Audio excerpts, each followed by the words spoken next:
Hello and welcome to Dreamtime History. Imagine yourself walking through a narrow gorge at dusk, sandstone walls glowing rose red in the fading light. The silence is profound, broken only by the whisper of desert wind. You round a corner and suddenly, carved directly into the living rock, stands one of the most beautiful facades ever created by human hands. This is Petra, the lost city of the Nabataeans, hidden from the world for centuries until 1812. But here lies the mystery that has puzzled archaeologists for generations. How did nomadic desert people create this impossible oasis? How did they sustain tens of thousands of inhabitants in one of the harshest environments on Earth? And perhaps most intriguingly, what really happened to cause them to abandon this masterpiece carved from stone? Tonight, we will journey into the rose-red cliffs to uncover the remarkable story of the Nabataeans and the enigma of their disappearance. But before we begin our journey, please take a moment to like the video and subscribe. It's a simple and wonderful way to support the channel, and it means a great deal to me. I'm also always curious to know where in the world and at what time you're joining me tonight, so I'd really love to hear from you in the comments. Based on the story outline, I'll now write Chapter 1 of The Mystery of Petra, focusing on the atmospheric introduction through the sick and the immediate wonder of discovering the treasury. You're walking now through the sick, that narrow gorge carved by water and time through the sandstone heart of the Eden Mountains. The walls rise 80 meters above your head, sometimes closing so near that you could stretch your arms and touch both sides at once. This is your passage into another world, a corridor between the present and a past so remote it feels almost mythical. The rock around you glows with an inner fire, bands of rose and gold and deep burgundy painted in stone by millions of years of mineral deposits, each layer telling its own story of ancient seas and shifting sands. The silence here is profound, broken only by the soft whisper of your footsteps on the worn path and the occasional flutter of a desert lark seeking shelter in the crevices overhead. You walk carefully, aware that you are treading the same route followed by countless Nabataean merchants and pilgrims, their sandaled feet wearing smooth the stone beneath you across centuries of passage. The walls seem to breathe around you, expanding and contracting as the gorge winds through its serpentine course, sometimes revealing glimpses of blue sky far above, sometimes closing so tight that the world becomes nothing but the immediate presence of living rock. As you move deeper into this geological cathedral, you begin to notice the subtle signs of human intervention. Here, a carved niche that once held a guardian deity. There, the remains of ancient paving stones, fitted so precisely that even after 2 millennia they still form a path more level than the natural rock floor. Water channels cut with mathematical precision guide the precious desert rainfall away from the walking surface, evidence of the engineering genius that would become the hallmark of Nabataean civilization. These are not the crude scratchings of desperate nomads seeking temporary shelter, but the careful, deliberate modifications of a people who understood that they were creating something permanent. The anticipation builds with each turn of the path. You sense that you are approaching something remarkable, though the narrow confines of the sick keep the destination hidden. The quality of light begins to change, taking on a golden cast that suggests open space ahead. The walls, which have been your constant companions for nearly a kilometre, begin to show the first signs of widening. Your heart quickens, though you cannot yet say why, and then it happens. The sick makes one final turn, and the walls part like a curtain being drawn back, revealing a sight that has stopped countless travellers in their tracks across the centuries. Before you, carved directly from the living rock face, stands Al-Khazne, the treasury. But to call it merely carved seems insufficient for what your eyes now witness. This is architecture transmuted into sculpture, engineering elevated to the realm of art, human ambition made manifest in stone that glows like burnished copper in the morning light. The facade rises 40 meters into the desert air, its classical columns and elaborate pediments executed with a precision that would make Roman architects weep with envy. Yet this is no mere imitation of Mediterranean styles. The treasury is something entirely unique, a fusion of architectural traditions that speaks to the cosmopolitan nature of the people who created it. Nabataean, Greek, Roman, and Arabian influences blend seamlessly, creating a visual language that belongs fully to none of these cultures, yet somehow encompasses them all. You stand transfixed, trying to comprehend the audacity of what you are seeing. This monument was not built, it was revealed, extracted from the cliff face with such skill that it appears to emerge naturally from the stone itself. The builders began at the top and worked their way down, carving through solid sandstone with tools that seem impossibly primitive for such precise work. How many years did it take? How many craftsmen spent their entire working lives on this single facade? The mathematics of the undertaking stagger the imagination, but the treasury is only the beginning, merely the first glimpse of wonders that await deeper within this hidden city. As your eyes adjust to the broader vista beyond the Sick, you begin to see other facades, other architectural marvels carved into cliff faces that stretch in every direction. This is Petra, the rose-red city half as old as time, and you're standing at the threshold of one of humanity's greatest achievements. The silence here is different from the close quiet of the Sick. It is the silence of vastness, of spaces once filled with human voices and activity now returned to the eternal patience of stone and sky. You can almost hear the echo of ancient footsteps, the voices of merchants hawking goods from distant lands, the chanted prayers of priests serving gods whose names are now whispered only by the desert wind. This was once a thriving metropolis, a crossroads of the ancient world where the wealth of Arabia met the sophistication of the Mediterranean. Yet for all its grandeur, Petra remains profoundly mysterious. Who were these Nabataeans who carved a civilization from stone? How did they transform this harsh desert valley into a garden city that supported tens of thousands of inhabitants? And why, after centuries of prosperity, did they abandon their masterpiece to the encroaching sands? These questions hover in the rose-coloured air around you, waiting for answers that archaeology and imagination must provide together. Long before the monuments rose from the red cliffs, long before the treasury gleamed in morning sunlight or water channels carved their precise paths through sandstone valleys, there was only desert. You must imagine this landscape as it existed 3,000 years ago, before human ambition transformed it into one of the ancient world's greatest cities. The wind moves differently here, carrying the scent of sage and desert rose across endless expanses of rust-coloured stone. The silence is complete, broken only by the distant cry of a kestrel riding the thermals that rise from sun-heated rock faces and the occasional whisper of sand shifting across stone terraces carved by nothing more than rain and time. This is the Wadi Musa Valley in what we now call southern Jordan, a harsh landscape where summer temperatures soar beyond 45 degrees Celsius and winter nights can drop below freezing. The rainfall here measures barely 15 centimetres in a good year, arriving in violent flash floods that can turn dry creek beds into raging torrents within minutes before vanishing back into the thirsty earth. It is, by any measure, an inhospitable place for human settlement, a realm better suited to the hardy desert gazelles and ibex that pick their way across the cliff faces with sure-footed grace. Yet into this forbidding landscape came the Nabataeans, a people whose origins remain shrouded in the mists of Arabian prehistory.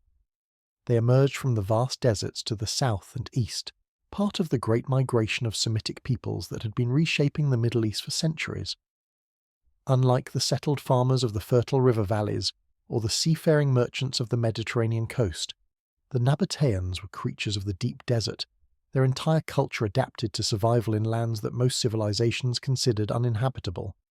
They were nomads by necessity and traders by genius, understanding better than any other people of their time how to navigate the vast empty spaces that separated the spice gardens of South Arabia from the hungry markets of the Mediterranean world. Their caravans moved like ships across an ocean of sand, following routes known only to them, carrying frankincense and myrrh, cinnamon and pepper, silk and precious stones across distances that would challenge modern transportation networks. They knew every water source across 1,000 kilometers of desert, every safe passage through mountain ranges, every tribal leader who might demand tribute or offer protection. But the nomadic life, however successful, carries within it the seeds of its own transformation. As trade routes became more profitable, as caravans grew larger and more frequent, the need for permanent stopping places became increasingly clear.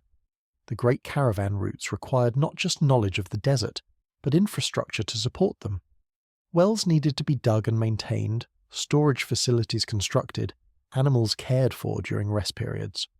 Most critically of all, the precious goods being transported needed secure places where they could be stored, sorted and redistributed according to the demands of markets that might be weeks of travel time away. The Nabataeans began to recognize that their mastery of the desert trade could be transformed from seasonal wandering into something far more profitable and powerful. Instead of simply moving goods from place to place, they could become the controllers of the entire system, the indispensable middlemen who determined not just how goods moved, but where and when they moved. This vision required more than temporary camps or seasonal gathering places. It demanded permanent settlements, fortified positions that could serve as both commercial centres and defensive strongholds.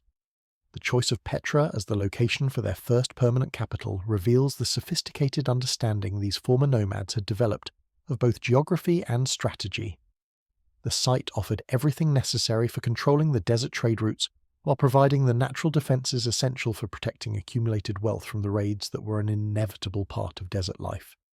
Here, in this seemingly impossible valley surrounded by towering cliffs, multiple caravan routes converged, creating a natural bottleneck where the Nabataeans could establish their dominance over the flow of goods between Arabia and the Mediterranean. But Petra offered more than strategic position.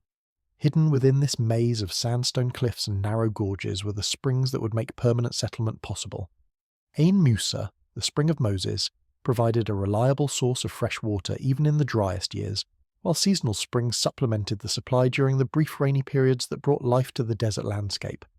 For a people whose survival had always depended on their intimate knowledge of water sources, the presence of reliable springs in such a defensible position must have seemed like divine providence. You must understand that the decision to settle here represented a fundamental transformation in Nabataean society.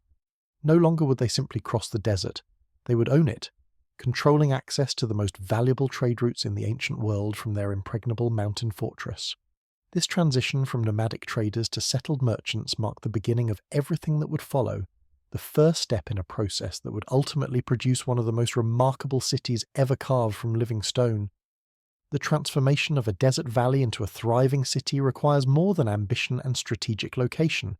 It demands the conquest of water, that most precious and elusive resource in the arid landscapes of southern Jordan.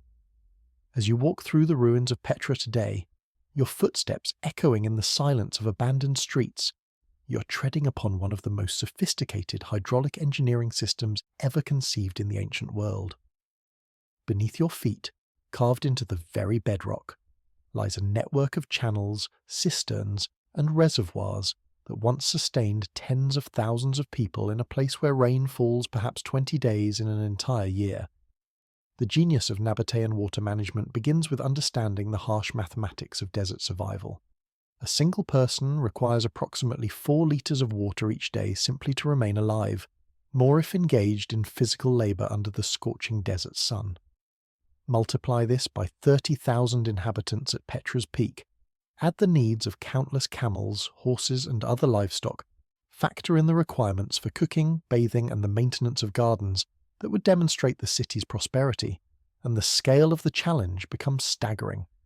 This community required millions of litres of fresh water annually in a landscape where the average rainfall barely reaches 15 centimetres per year. Yet the Nabataeans possessed something more valuable than abundant water sources. They possessed the accumulated wisdom of generations who had learned to read the desert's subtle signs, to understand how precious water moved across this seemingly barren landscape.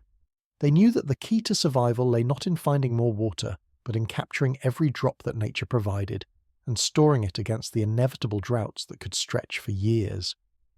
You can trace their solution by following the ancient waterways that still snake through the red sandstone cliffs. Begin at Ain Musa, the spring that bubbles from the rock face several kilometres from the city centre. Here, Nabataean engineers carved channels directly into the cliff faces, creating a gravity-fed system that would carry this precious flow across miles of difficult terrain. The precision of this work defies easy explanation. These are not rough ditches hacked through stone, but carefully calculated gradients that maintain just enough slope to keep water flowing, without creating the erosion that would destroy the system over time. The channels themselves reveal the mathematical sophistication of their builders. Each conduit measures precisely 20 centimetres wide and 15 centimetres deep, dimensions that maximize flow while minimizing evaporation in the desert heat. At regular intervals, settling tanks allow sediment to drop out of the flowing water, preventing the accumulation of debris that would block the channels. Covered sections protect the most vulnerable stretches from the contamination that wind-blown sand would inevitably bring. But the spring water, however carefully managed, could never satisfy the needs of a great city. The Nabataeans understood that their true water supply came not from permanent sources, but from the sky itself.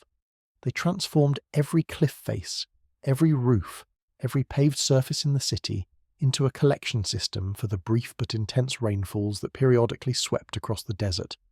When the storms came, turning dry wadis into torrents and filling the air with the electrical energy of desert thunderstorms, every drop that fell within the city's boundaries was captured, channeled, and stored. The scale of this collection network staggers the imagination.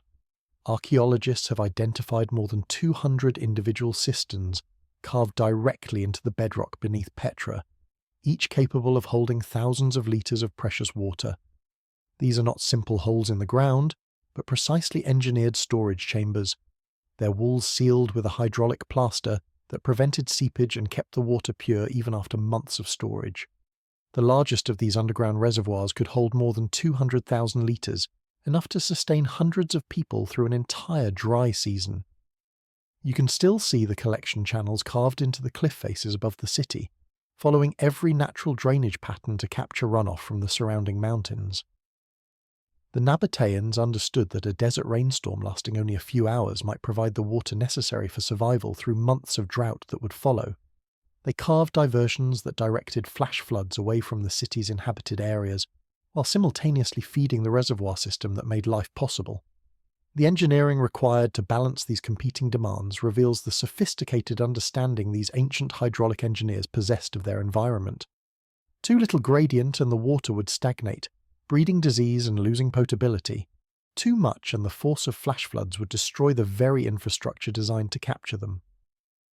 The Nabataeans found the precise balance point, creating a system that could handle both the gentle flow of spring water and the violent rush of desert storms.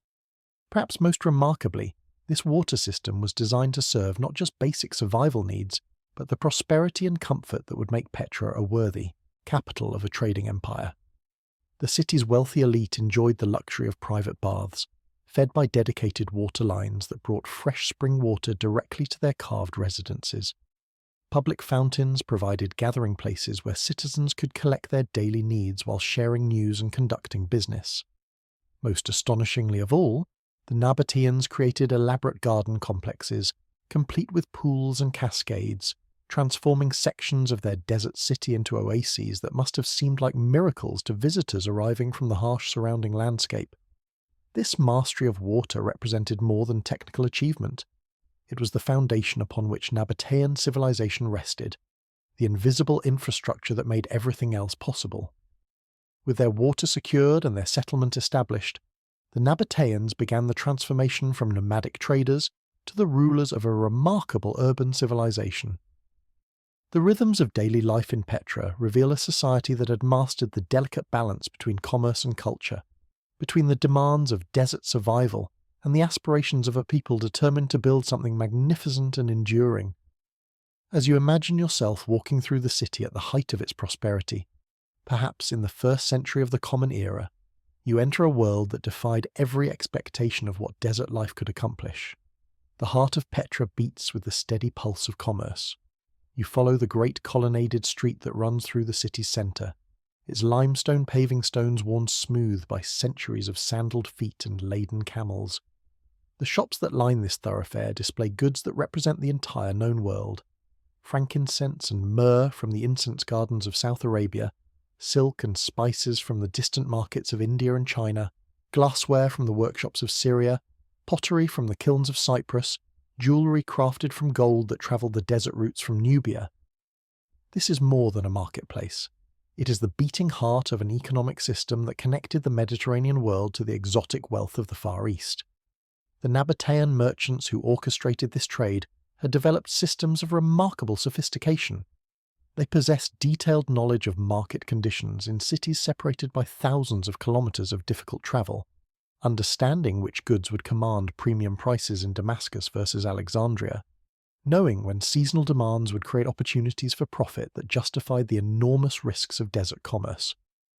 Their commercial networks extended from Luqom on the Red Sea coast to Gaza on the Mediterranean, creating an economic web that made Petra the indispensable hub of Arabian trade.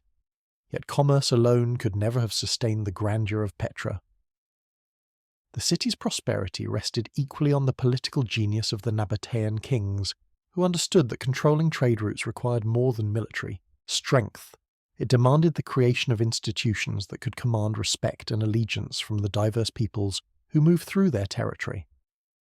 The royal court at Petra became a centre of diplomatic sophistication, where tribal leaders from across the Arabian Peninsula came to negotiate treaties, settle disputes, and participate in the elaborate ceremonies that bound the kingdom together. You can glimpse the complexity of this political system in the royal tombs that dominate the cliff faces surrounding the city. These monuments were not merely burial places, but statements of political philosophy, demonstrations of the divine authority that legitimized Nabataean rule. The largest of these tombs, carved with facades that rival the greatest temples of the classical world, housed the earthly remains of kings who had been transformed through death into gods worthy of worship and sacrifice. This deification of rulers reflects the sophisticated religious system that provided the spiritual foundation for Nabataean society. Their pantheon was dominated by Dushara, the supreme deity whose name means Lord of the Mountains, a god perfectly suited to a people who had made their home among the sandstone cliffs of the Arabian highlands. Alongside Dushara stood Alat, Al-Uzza, and Manat, goddesses whose powers encompassed fertility, war, and fate, the fundamental forces that determine success or failure in desert life. The integration of religious and political authority created a stability that allowed Nabataean civilization to flourish for centuries. Religious festivals brought thousands of pilgrims to Petra, their offerings filling the royal treasuries while their presence created markets for goods and services that enriched the entire community. The great temple complexes, with their elaborate ritual requirements, provided employment for priests, musicians, craft specialists, and labourers whose work contributed to the city's prosperity. Daily life for ordinary Nabataeans reflected this prosperity in countless small ways. Families lived in houses carved directly from the cliff faces, their rock-cut chambers surprisingly spacious and comfortable, cooled by the thermal mass of stone walls and illuminated by oil lamps that burned imported olive oil. The wealthy could afford private bathhouses, fed by dedicated water lines that brought the luxury of regular bathing to a desert environment where water had always been too precious for such indulgence.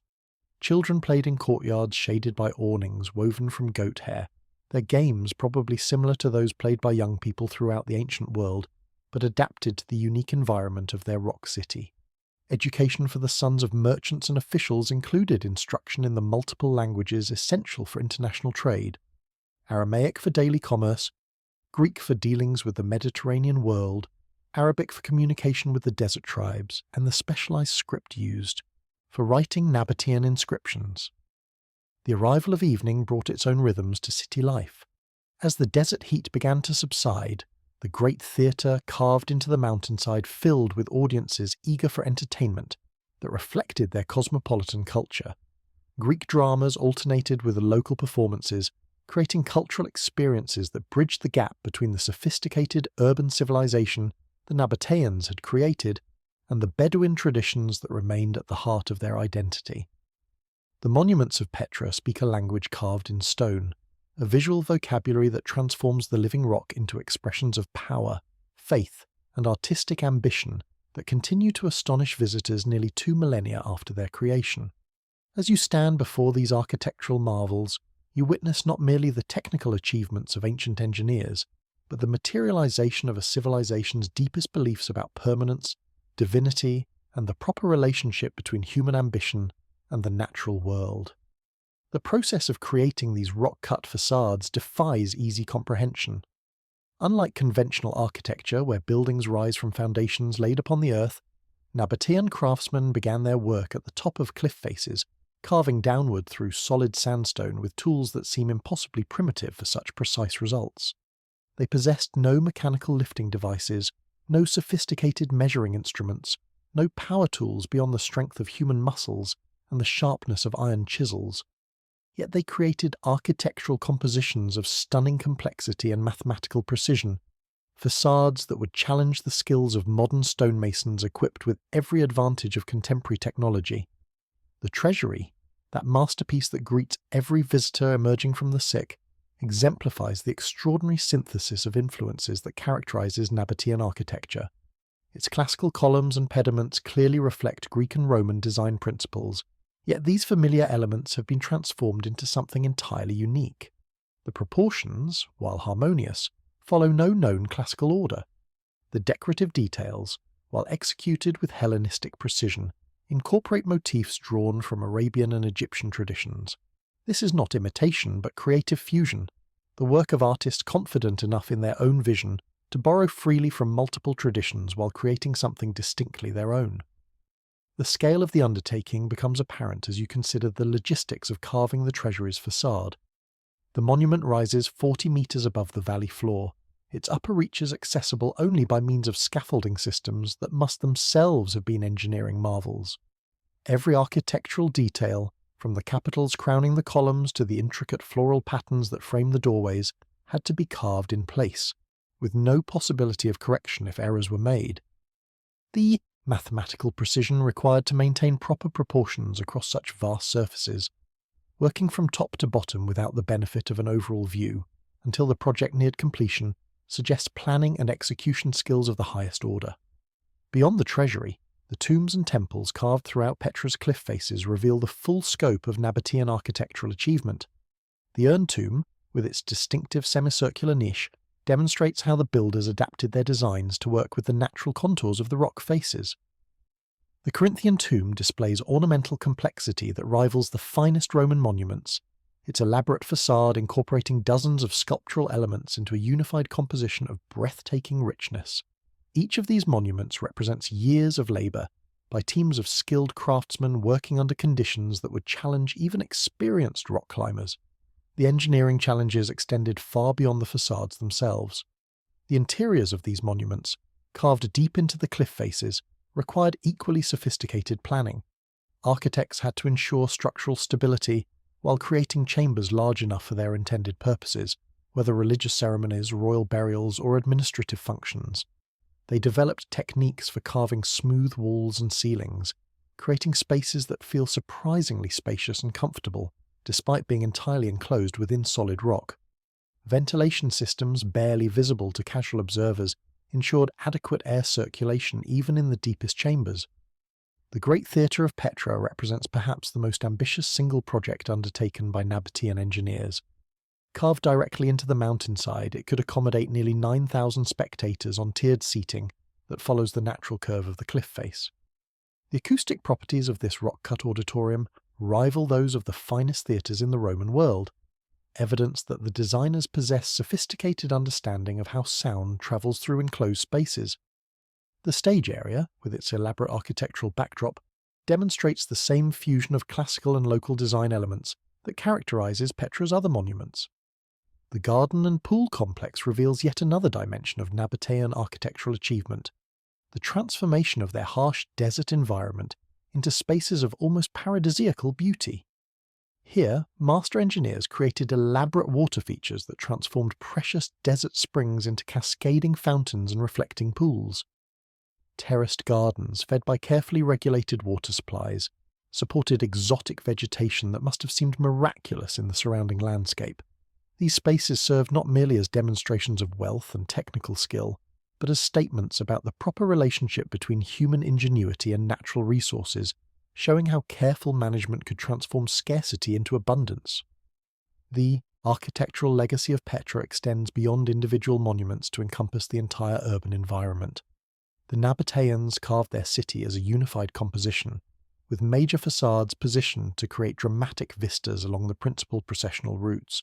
They understood that architecture serves not merely functional purposes but psychological ones, that the experience of moving through their carved city would shape the perceptions and emotions of residents and visitors alike. Every turn in the path reveals new architectural surprises, creating a sense of wonder and discovery that transforms the simple act of walking through the city into a form of pilgrimage through a landscape of human achievement. Beyond the grand monuments and engineering marvels lay the true heart of Nabataean civilization, the intimate world of families, friendships, and daily relationships that gave meaning to life in their remarkable desert city. To understand Petra fully, you must step away from the imposing facades and royal tombs to discover the quieter spaces where ordinary people lived, worked, and raised their children in the shadow of their extraordinary architectural achievements. The social fabric of Nabataean society reveals a culture that successfully balanced the competing demands of desert tradition and urban sophistication. Families maintained strong connections to their Bedouin heritage, even as they adapted to the settled life that prosperity had made possible. Children grew up speaking Arabic around their mothers' hearths, while learning Greek and Aramaic in the schools that prepared them for careers in the international trade that sustained their civilization. This linguistic diversity reflects the cosmopolitan nature of Petra, where merchants from dozens of different cultures mingled in the markets and brought their customs, beliefs, and stories to enrich the daily life of the city. You can glimpse the rhythms of family life in the rock-cut houses that climb the cliff faces surrounding the city centre. These dwellings, carved directly from the sandstone with the same skill that created the great monuments, provided surprisingly comfortable accommodations for the middle classes who formed the backbone of Nabataean society. A typical family compound might include several chambers carved at different levels, connected by stairs cut into the rock face, with the main living areas positioned to catch the cool morning breezes while avoiding the harsh afternoon sun. Private cisterns supplied household water needs, while small courtyards provided space for cooking, weaving, and the countless daily tasks that sustained family life. The role of women in Nabataean society appears to have been remarkably progressive by ancient standards. Archaeological evidence suggests that women participated actively in business affairs, with inscriptions recording female property owners and merchants. The prominence of goddesses in the Nabataean pantheon, particularly Aluza and Alat, reflects a religious system that acknowledged feminine power and authority. Some scholars believe that women may have served as priestesses in the major temples, conducting the elaborate rituals that maintained the spiritual life of the community. Religious observance provided the fundamental rhythm that structured both individual lives and community celebrations. The worship of Dushara, the mountain god whose power emanated from the high places surrounding Petra, connected every family to the landscape that had made their prosperity possible. Household shrines, carved into the walls of private dwellings, allowed for daily prayers and offerings that maintained the spiritual relationships essential to Nabataean identity. These intimate religious spaces reveal a culture that understood the divine as immediately present in daily life, rather than distant and remote. The seasonal festivals that marked the religious calendar brought the entire community together in celebrations that reinforced social bonds while honouring the gods who protected their trade routes and water sources. The Great Spring Festival, timed to coincide with the brief flowering of the desert after the winter rains, filled the streets with music, dancing, and feasting that celebrated the renewal of life in their harsh but beautiful homeland. Pilgrims from across the Arabian Peninsula travelled to Petra for these occasions, their offerings enriching the temples while their presence created markets for local craftsmen and food vendors. Children learned their place in this complex society through participation in religious ceremonies that began in infancy and continued throughout their lives. Boys destined for careers in trade accompanied their fathers on short caravan journeys, learning to read the subtle signs of weather and terrain that could mean the difference between profit and disaster. Girls mastered the domestic arts that sustained family life, while also acquiring the literacy and mathematical skills necessary to manage household finances in a money-based economy. The workshops and studios that lined the colonnaded streets provided employment for the skilled artisans whose work maintained Petra's reputation as a centre of luxury goods production. Master craftsmen trained apprentices in the techniques of metalworking, jewellery making, pottery, and textile production, passing on skills that had been refined over generations. These craftsmen formed guilds that regulated quality and prices while providing social support for their members during times of illness or economic difficulty. The integration of diverse cultural traditions created a social environment that was both stable and dynamic, rooted in Arabian customs yet open to innovation and change. Greek architectural principles influenced Nabataean builders, while Egyptian religious practices enriched local spiritual traditions. Roman legal concepts gradually modified traditional tribal law, creating a hybrid system that served the needs of an increasingly complex urban society while preserving the essential values that defined Nabataean identity. There comes a moment in the life of every great civilization when all its systems function in perfect harmony, when the accumulated wisdom of generations crystallizes into institutions that seem capable of enduring forever. For Petra and the Nabataean kingdom, this golden equilibrium was achieved sometime in the 1st century of the Common Era, during the reign of King Aretas IV, when the desert city reached the apex of its power, prosperity, and cultural achievement. You can sense this perfection as you walk through the city during its greatest hour. The water flows steadily through channels that have been refined and expanded over centuries of engineering experience. Every cistern is full, every fountain operates flawlessly, and the elaborate garden complexes bloom with vegetation that transforms sections of the desert into landscapes of almost magical beauty. The great reservoir system, now comprising more than 200 individual storage chambers, can sustain the city's population of 30,000 through years of drought, while surplus water supports luxury amenities that would be impossible in any other desert environment. The trade networks that made this prosperity possible have evolved into a commercial system of breathtaking sophistication. Nabataean merchants maintain permanent representatives in every major market, from Lukecombe on the Red Sea to Damascus and beyond, their intelligence networks providing detailed information about supply conditions, political developments, and market opportunities across thousands of kilometers of trade routes. Caravans arrive and depart on schedules refined by generations of experience, their routes protected by treaties with dozens of tribal groups, and their cargoes insured through financial mechanisms that rival anything developed in the commercial centres of the Mediterranean. The political system that governs this prosperity demonstrates the remarkable synthesis the Nabataeans achieved between their nomadic heritage and the demands of urban civilization. King Aretas rules not as an absolute monarch but as the first among equals, his authority balanced by councils of tribal elders and merchant princes, whose consent is essential for major policy decisions. This hybrid system combines the democratic traditions of desert tribes with the administrative efficiency necessary to govern a complex urban society, creating institutions that can respond flexibly to changing circumstances while maintaining the stability essential for long-term prosperity. The religious life of the kingdom reflects this same successful integration of diverse influences. The great temple complexes serve simultaneously as centres of traditional Nabataean worship and as institutions that can accommodate the spiritual needs of the cosmopolitan population that trade has brought to Petra. Dushara remains the supreme deity, his cult centred on the sacred high places that surround the city, but his worship has been enriched by contact with Greek mystery religions and Egyptian spiritual practices. The result is a religious system that provides both continuity with ancestral traditions and openness to the spiritual innovations that cultural exchange inevitably brings. The intellectual achievement of this golden age manifests itself in countless subtle ways throughout the city. The architectural fusion visible in the great monuments represents only the most obvious example of a broader cultural synthesis that touches every aspect of Nabataean life. Artists working in the royal workshops create jewellery and decorative objects that combine Arabian motifs with Hellenistic techniques, producing works of stunning beauty that cannot be classified within any single cultural tradition. Scholars in the temple schools develop new approaches to mathematics and astronomy that reflect both practical needs of desert navigation and theoretical interests borrowed from Greek learning.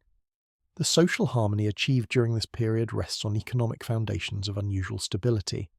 Unlike the urban civilizations of the Mediterranean, which depend on slave labour and sharp class distinctions, Nabataean society has evolved a more egalitarian structure that provides opportunities for social mobility while maintaining the cooperation essential for survival in their challenging environment. Successful merchants can acquire wealth and status regardless of their tribal origins, while traditional leaders must prove their worth through service to the community rather than hereditary privilege alone. The confidence this golden age produces manifests itself in projects of unprecedented ambition. The expansion of the royal palace complex demonstrates the kingdom's faith in its own permanence, with new chambers carved deep into the mountain to provide space for archives, treasuries, and ceremonial halls that assume centuries of continued use. The Great Theatre undergoes renovations that increase its seating capacity to nearly 9,000, reflecting both the growth of the urban population and the cultural aspirations of a society that sees itself as the equal of any civilization in the ancient world. Yet even at this moment of supreme achievement, subtle signs suggest the fragility underlying this apparent perfection.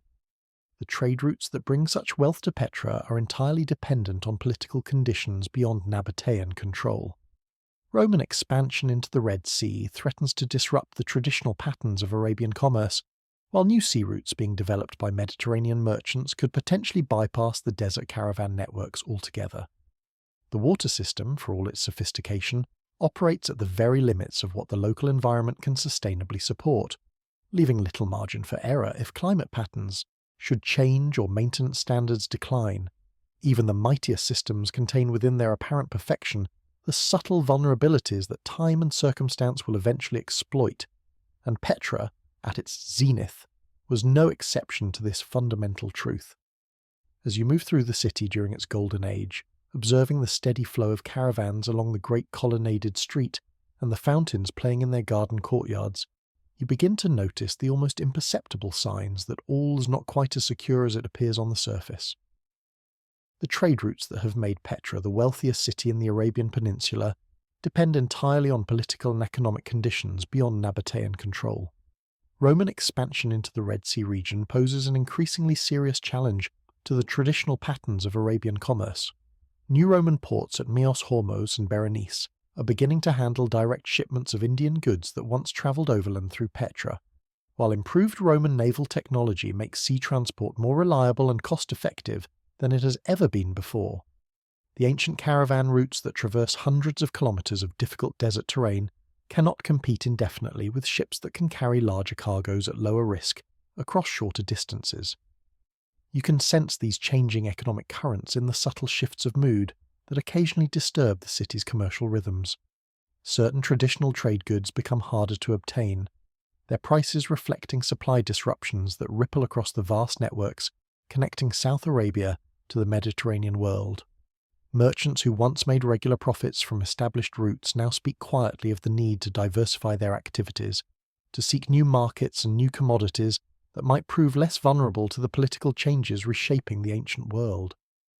The water system that sustains this desert metropolis operates at the very limits of what the local environment can provide, leaving little margin for error if circumstances should change unexpectedly. The careful balance between collection, storage, and consumption that makes life possible for 30,000 people requires constant maintenance and vigilant management. Even small disruptions to the delicate network of channels, cisterns, and distribution systems could create cascading failures that would threaten the city's survival. The engineers who oversee these vital installations carry knowledge and responsibilities that cannot easily be replaced if their expertise should be lost through age, conflict, or simple human error. The political integration that transformed nomadic tribes into the citizens of a settled kingdom creates new forms of internal tension that have no precedent in traditional Nabataean society. Young people raised in the cosmopolitan environment of Petra sometimes find themselves alienated from the desert traditions that their parents and grandparents consider essential to Nabataean identity.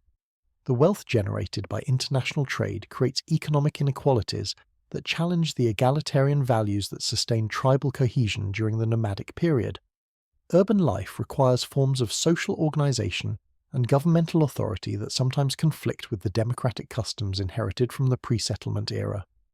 The religious synthesis that has enriched Nabataean spiritual life also introduces theological complexities that previous generations never had to navigate. The incorporation of Greek philosophical concepts and Roman legal principles into traditional Arabian beliefs creates intellectual challenges that require sophisticated responses from religious and political leaders. Some members of the community worry that foreign influences are diluting the essential character of Nabataean culture, while others argue that adaptation is necessary for survival in an increasingly interconnected world. These debates reflect deeper uncertainties about identity and authenticity that have no easy resolution.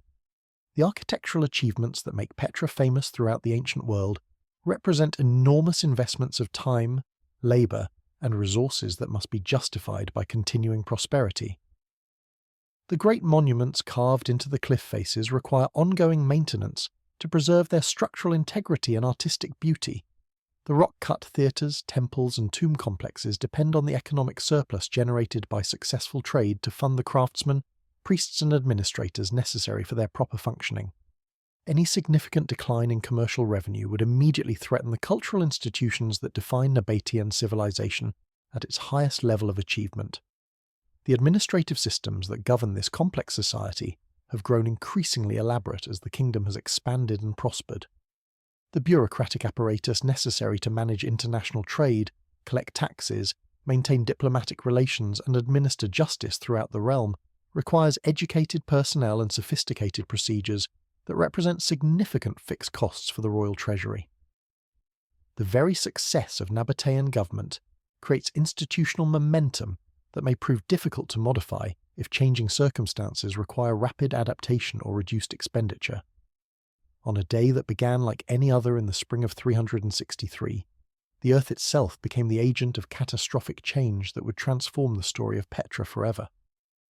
The great earthquake that struck on the 19th of May in that year of our Lord 363 was not merely a geological event but a historical pivot point that severed the connections between the golden age of Nabataean achievement and the gradual decline that would eventually reduce their magnificent city to ruins hidden in the desert sand. The morning had passed peacefully in Petra, with merchants conducting their usual business in the great colonnaded street and craftsmen working in their shops as water flowed steadily through the channels that sustained life in the desert capital. Families went about their daily routines, children played in courtyards carved from living rock, and priests prepared for the ceremonies that would mark the transition from day to night in the sacred precincts of Dushara's temple. Nothing in the quality of light or the behaviour of animals suggested that the earth beneath their feet was preparing to convulse with unprecedented violence. The earthquake, when it came, was unlike anything in living memory. The ground shook with such force that massive blocks of carefully fitted masonry separated from their foundations, while the very cliffs into which Petra had been carved groaned and cracked under stresses that their creators had never imagined. The sound, witnesses later recalled, was like the voice of the earth itself crying out in pain, a deep rumble that seemed to come from the centre of the world and reverberate through every stone chamber and carved facade in the city. The great temple of Qasr al-Bint, that masterpiece of Nabataean religious architecture which had stood for centuries as a testament to their engineering skills, suffered catastrophic damage as its massive walls cracked and portions of its elaborate facade collapsed into rubble. The Temple of the Winged Lions, with its intricate decorative program and sophisticated interior arrangements, saw its carefully carved columns shatter and its roof collapse, burying beneath tons of stone the altars where generations of priests had conducted the rituals that connected the Nabataean people to their gods. But the most devastating impact of the earthquake was not visible in the dramatic collapse of monuments, serious though that damage was. The true catastrophe lay in what happened to the invisible infrastructure that made life possible in this desert environment. The earthquake fractured the water system with surgical precision, severing connections that had been painstakingly carved and fitted across centuries of patient engineering. Cisterns cracked, allowing precious stored water to seep away into the bedrock. Channels shifted out of alignment, disrupting the carefully calculated gradients that had carried spring water across kilometres of difficult terrain. The great aqueduct that brought water from Ain Musa suffered multiple breaks, where the earthquake had caused cliff faces to shift and settle. Springs that had flowed reliably for generations either dried up entirely or changed their courses, flowing away from the collection points that Nabataean engineers had so carefully positioned. The distribution system within the city itself, that network of pipes and channels that had supplied fountains, baths and private households with abundant water, was compromised at dozens of critical points. Archaeological evidence reveals the scale of this hydraulic disaster in the desperate repairs that were attempted in the months and years following the earthquake. You can see where emergency channels were carved to bypass damaged sections of the original system, where temporary dams were erected to redirect water supplies, and where new cisterns were hastily excavated to replace those that had been rendered useless by seismic damage. These modifications bear the marks of urgent necessity rather than the careful planning that had characterized the original installations. The earthquake's timing could hardly have been more destructive for Nabataean society. By 363, Petra was no longer the independent capital of a thriving desert kingdom, but rather a provincial city within the Roman Empire, its political autonomy lost and its economic importance already diminished by changing trade patterns that favoured sea routes over traditional caravan networks. The resources that might once have been mobilised for massive reconstruction projects were no longer available, while the technical expertise that had created the water system in the first place had been eroding for generations as younger Nabataeans chose careers in the wider Roman world rather than the specialised engineering that desert survival required. The earthquake thus marked not the sudden end of Nabataean civilization, but rather the moment when accumulated pressures and vulnerabilities combined with natural disaster to create a crisis from which recovery would prove impossible. The aftermath of the earthquake did not bring immediate abandonment to Petra, for the Nabataeans were not a people easily defeated by adversity. Instead, the years that followed the catastrophe of 363 witnessed a determined struggle to preserve what could be saved and to adapt to dramatically changed circumstances. Yet this very struggle reveals the extent to which the earthquake had severed the foundations of Nabataean prosperity, creating challenges that would prove beyond the capacity of even the most ingenious desert engineers to fully resolve. The immediate priority in the months following the earthquake was the restoration of basic water supplies to a population that faced the prospect of death by thirst if emergency measures failed. You can trace the evidence of these desperate efforts in the hasty modifications visible throughout Petra's hydraulic system, repairs that bear the unmistakable marks of crisis engineering rather than the patient precision that had characterized the original installations. Temporary channels were carved to bypass damaged sections of the main aqueduct, while emergency cisterns were excavated in locations that would never have been chosen under normal circumstances but offered the quickest solutions to immediate needs. The wealthy families who had once commissioned the grand tomb facades and maintained elaborate garden complexes found themselves confronting reduced circumstances that fundamentally altered their relationship to the city they had helped to create. Archaeological evidence suggests that many of the elite chose to abandon Petra entirely in the years immediately following the earthquake, relocating to other cities within the Roman Empire where their wealth might purchase the amenities that were no longer available in their damaged desert capital. This exodus of the wealthy removed from Petra not only their financial resources, but also their political influence and cultural leadership, creating a vacuum that the remaining population struggled to fill. The religious institutions that had provided spiritual focus and social cohesion for Nabataean society faced their own crisis of adaptation in the wake of the earthquake. The damage to the great temples was not merely architectural but psychological, challenging fundamental beliefs about the protective power of the gods who had once seemed to guarantee Petra's prosperity. The costly rituals and elaborate festivals that had marked the religious calendar became increasingly difficult to sustain as economic resources dwindled, and the population that might have participated in such ceremonies declined through emigration and economic hardship. Trade, the activity upon which all Nabataean prosperity ultimately rested, never fully recovered from the disruption caused by the earthquake. Merchants who had once relied on Petra as a secure base for their operations were forced to establish alternative arrangements when the city could no longer guarantee the services and facilities that made it an attractive commercial centre. The damaged infrastructure, the reduced population, and the general atmosphere of decline created a negative feedback loop that made recovery increasingly difficult with each passing year.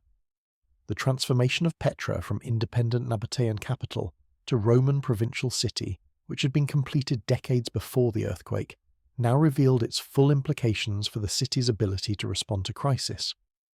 The resources that might once have been mobilized for massive reconstruction projects were no longer under local control, while the technical expertise necessary for restoring the complex water system had been gradually eroding as young Nabataeans chose careers in the broader Roman world rather than the specialized engineering that their desert homeland required. The very success that had once connected Petra to the wider ancient world now worked against its recovery when that wider world offered more attractive opportunities elsewhere. Byzantine period occupation of Petra, which continued for several centuries after the earthquake, represents a different phase of the city's existence rather than a simple continuation of Nabataean civilization. The new inhabitants adapted the damaged infrastructure to serve reduced populations with modified expectations, creating a settlement that bore the same name and occupied the same location, but functioned according to different, principles and serve different purposes than the great caravan city of earlier centuries. The gradual abandonment of Petra's more elaborate facilities proceeded unevenly, with some sections of the city maintaining active occupation long after others had been given over to the patient work of erosion and decay. Church construction during the Byzantine period indicates that significant communities continued to find the site habitable and worthy of investment, though the scale and ambition of these later projects never approached the achievements of the classical Nabataean period. The great theatre was partially converted for different uses, while some of the rock-cut dwellings continued to shelter families whose lives were connected to but distinct from the vanished glory of earlier ages. The story of how the modern world came to rediscover Petra begins not with grand archaeological expeditions or systematic scholarly investigation, but with the patient detective work of a single Swiss explorer whose curiosity about the ancient world would not be deterred by the dangers and difficulties of early 19th century travel in the Ottoman Empire. Johann Ludwig Burckhardt, born in Lausanne in 1784, possessed the rare combination of scholarly training, linguistic ability, and physical courage that made him uniquely suited to venture into regions that remained largely unknown to European scholars of his time. Burckhardt's journey to Petra in 1812 was not undertaken as a direct quest for the lost city of the Nabataeans, for at that time the connection between the ruins hidden in the Jordanian mountains and the ancient accounts of Nabataean civilization remained unrecognized. Instead, his visit to what the local Bedouin called Wadi Musa was part of a broader exploration of the Middle East that had been commissioned by the Association for Promoting the Discovery of the Interior Parts of Africa, an organization more interested in mapping trade routes to Central Africa than in uncovering archaeological treasures. The circumstances of Burckhardt's entry into Petra reveal the political and cultural complexities that surrounded any European attempt to explore the Ottoman territories of that era. Unable to visit the site openly as a Western scholar, he adopted the persona of a Muslim pilgrim travelling to the tomb of Aaron, which local tradition placed on the mountain above the ancient ruins. This deception required not only fluency in Arabic and intimate knowledge of Islamic customs, but also the psychological discipline to maintain his disguise under circumstances where discovery might well have meant death at the hands of suspicious tribesmen. As Burckhardt followed his Bedouin guide through the narrow defile of the Sick, he was experiencing precisely the same sense of mounting anticipation that continues to affect visitors to Petra more than 2 centuries later. His written account captures the mounting excitement of that approach, the gradual realization that the rock formations around him bore the unmistakable marks of human carving, the growing awareness that he was entering not simply a natural gorge, but a processional way designed to create precisely the sense of wonder that was building within him with each step toward the hidden city. The moment when the treasury facade first came into view must have seemed to Burckhardt like a vindication of every risk he had taken and every hardship he had endured during his long journey from Europe to this remote corner of the Ottoman Empire. Here was architecture that clearly belonged to the classical world, yet bore stylistic elements that marked it as something unique and previously unknown to European scholarship. The preservation was remarkable, the setting was spectacular, and the implications for understanding the ancient world were immediately apparent even to someone whose archaeological training was limited by the standards of his time. Burckhardt's exploration of Petra was necessarily brief and constrained by the need to maintain his disguise as a simple pilgrim. He could not conduct detailed measurements, make extensive drawings, or engage in the systematic documentation that would have revealed the full extent and significance of what he had discovered. Instead, he was forced to rely on careful observation and detailed written notes that he composed from memory after leaving the site, a method that inevitably introduced limitations and gaps into his record, but nonetheless preserved the essential facts necessary for subsequent scholars to recognize the importance of his discovery. The publication of Burckhardt's account in his Travels in Syria and the Holy Land created immediate excitement among European scholars who recognized that he had uncovered something unprecedented in the archaeology of the Middle East.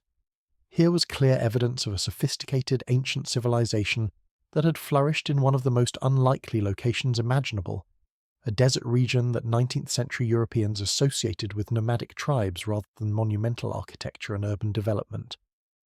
The decades that followed Burckhardt's initial visit saw a steady stream of European travellers and scholars making the difficult journey to Petra, each adding new details and perspectives to the growing understanding of the site's significance.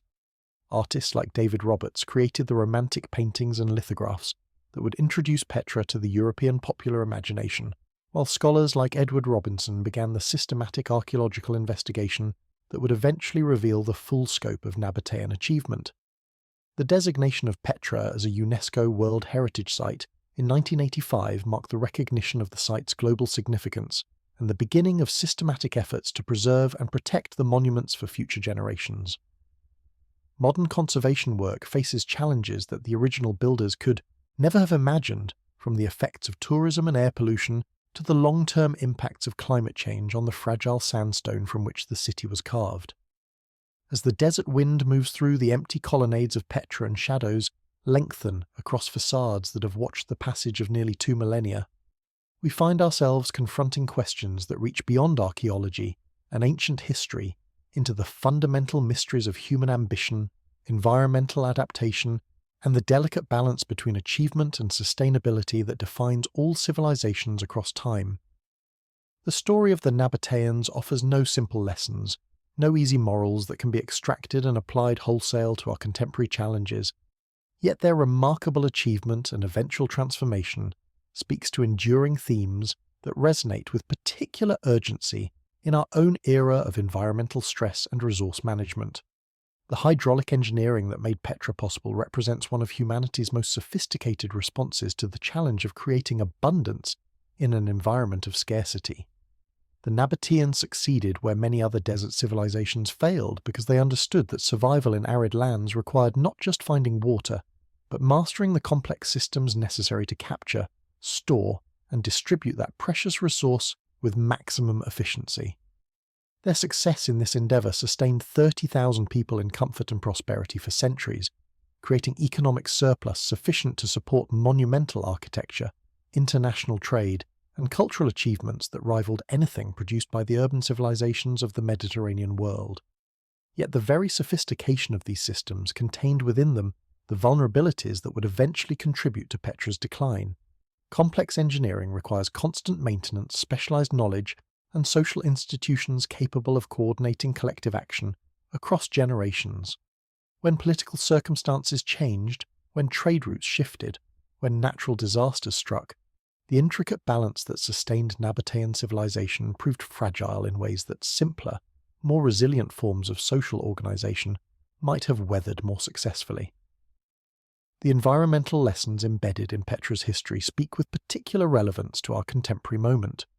The Nabataeans achieved genuine sustainability for centuries, creating a desert city that worked with rather than against the fundamental constraints of its environment.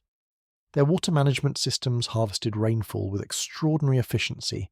Their architecture exploited natural thermal properties of rock to create comfortable living spaces without energy-intensive climate control, and their economic foundations rested on activities that could be maintained indefinitely without depleting the resources upon which they depended. The collapse of this sustainable system resulted not from environmental degradation or resource depletion, but from external pressures that the Nabataeans could not control or adequately prepare for. Shifting patterns of international trade, political incorporation into a larger empire that had different priorities and different methods, and natural disasters that struck at moments when the society's resilience had already been compromised by other stresses. These patterns suggest that sustainability, however carefully achieved, remains vulnerable to disruption from sources that transcend local control and local planning. The cultural achievements preserved in Petra's rock-cut monuments remind us that human societies aspire to more than mere survival, even under the most challenging environmental conditions.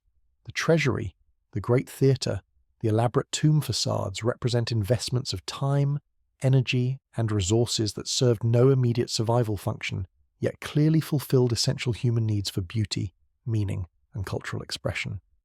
The Nabataeans understood that sustainable civilization must be sustainable not just materially but spiritually, providing not just the necessities of life, but the cultural richness that makes life worth preserving and continuing. The ultimate mystery of what happened to the Nabataeans cannot be reduced to any single cause or simple explanation. Their transformation from desert nomads to urban sophisticates to provincial subjects of Rome reflects the complex interplay of environmental adaptation, economic opportunity, political circumstance, and cultural evolution that shapes all human societies. Their story reminds us that civilizations are not permanent structures but dynamic processes, constantly adapting to changing conditions while striving to maintain continuity with their foundational values and achievements. As you listen to these words, perhaps in the quiet hours before dawn, when the world outside your window sleeps and your mind seeks the gentle transition toward rest, consider the enduring presence of human creativity and resilience that Petra represents. Those rose-red cliffs still stand in the Jordanian desert, still glowing in the light of sunrise and sunset, still sheltering the carved chambers where families once lived and worked and raised their children. The water channels still function after nearly 2,000 years. The great facades still inspire wonder, and the fundamental human capacity for adaptation and achievement that created this remarkable place continues to manifest itself in countless ways across our contemporary world.